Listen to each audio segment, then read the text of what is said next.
ची बातमी आहे। अनमोल म्हात्रे यांनी भाजपात प्रवेश केलेला आहे। कल्याण डोंबिवली महापालिकेतील हे समीकरण बदलताना पाहायला मिळतात। रवींद्र चव्हाण यांच्या उपस्थितीत हा पक्ष प्रवेश करण्यात आलेला आहे। शिवसेना आणि मनसेचे ज्येष्ठ नगरसेवक भाजपात अनमोल म्हात्रे यांनी भाजपात प्रवेश केलेला आहे।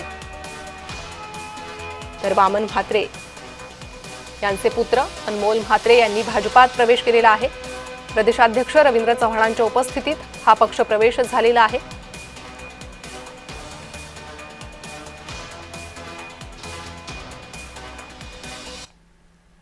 देशाचे पंतप्रधान नरेंद्र मोदीजींच्या नेतृत्वामध्ये आणि महाराष्ट्राचे लोकप्रिय असे मुख्यमंत्री आदरणीय देवेंद्रजींच्या नेतृत्वामध्ये तुम्हाला आम्हाला सर्वांना येणाऱ्या काळामध्ये एक वेगळ्या दिशेने जायची असली गरज असेल,